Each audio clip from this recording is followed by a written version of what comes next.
इन चौराहों पर जलती आग सिर्फ शरीरों को राख नहीं कर रही थी, बल्कि उसके पीछे एक बड़ी साजिश चल रही थी। क्योंकि जैसे जैसे सनातनी शरीर जल रहे थे, पुर्तगाली मिशनरी गोवा के कोने कोने से हजारों साल पुराने ज्ञान को जब्त कर रहे थे। जिसे दुनिया ने धर्म की रक्षा समझा, वो असल में इतिहास की सबसे बड़ी बौद्धिक डकैती थी। क्योंकि उन्होंने सार्वजनिक रूप से ग्रंथों को शैतानी बताकर जलाया, लेकिन उससे पहले उन्हें गुप्त रूप से लैटिन और पुर्तगाली में अनुवाद कर लिया गया और आयुर्वेद, खगोल विज्ञान और गणित से जुड़ा वह ज्ञान यूरोप भेज दिया गया। इतिहास के उस दबे हुए पन्ने में यह भी दर्ज है कि पुर्तगाली विद्वान गार्शिया डी ओर्टा ने गोवा के स्थानीय वैद्यों और ब्राह्मणों से डरा धमकाकर जड़ी बूटियों का ज्ञान हासिल किया और फिर उसी ज्ञान को अपनी खोज बताकर यूरोप में प्रस्तुत किया। और आज जिसे पश्चिमी दुनिया मॉडर्न बॉटनी की शुरुआत मानती है, उसकी जड़ें गोवा से चुराए गए उसी ज्ञान में दबी हुई हैं।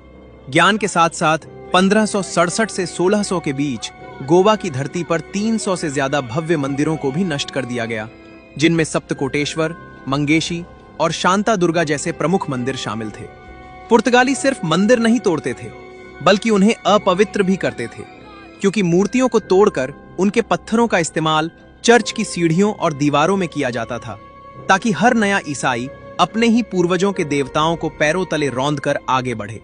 जब मंदिर नष्ट कर दिए गए और ग्रंथ छीन लिए गए, तब उन्होंने भाषा पर वार किया और 1684 में कोंकणी भाषा बोलने पर प्रतिबंध लगा दिया, ताकि लोग अपने मंत्र, श्लोक और कहानियां आगे की पीढ़ियों तक पहुंचा ही न सके।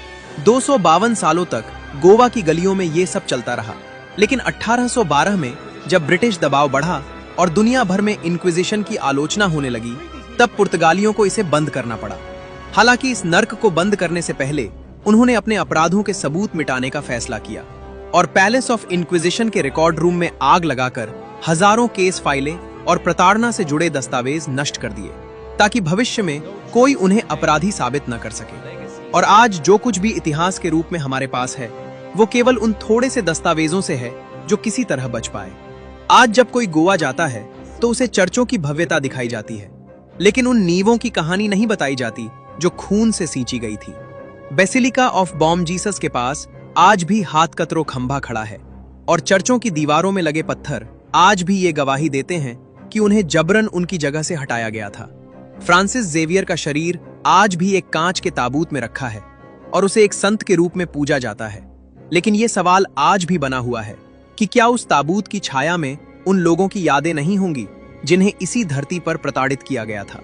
गोवा का इतिहास सिर्फ पुर्तगाली शासन या वास्तुकला का नहीं,